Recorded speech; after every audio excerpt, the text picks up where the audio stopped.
On November 1st, 2018, at Michigan State, a protester did this during Dinesh D'Souza's speech. Get the out of here. Yeah. All right. All right. You can imagine the language that was used. I want to play one more clip, Dinesh, from this Portland protester. Note what he says at the end.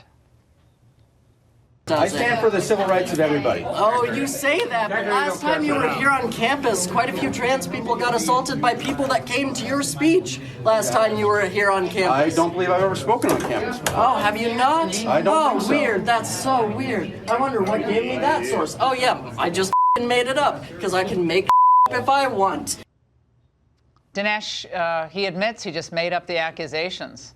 Now, is this kind of a common tactic for the anti-free speech thugs?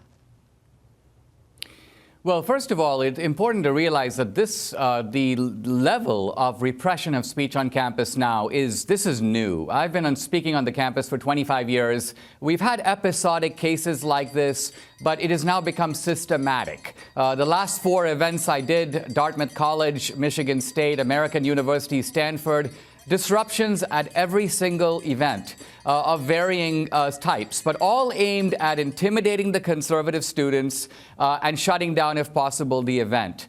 I think the roots of this actually go back to what a California professor in the 60s advocated. He basically said that we should be tolerant, we on the left should be tolerant, but we should not be tolerant of intolerance.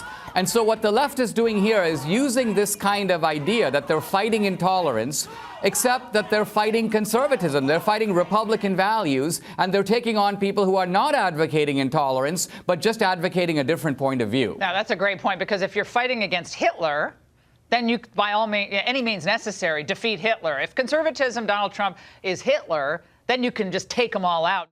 Dinesh, I think about $41 million. How much, guys, gave to Portland State? $41.8 million in federal research money went to Portland State for this kind of thing to happen.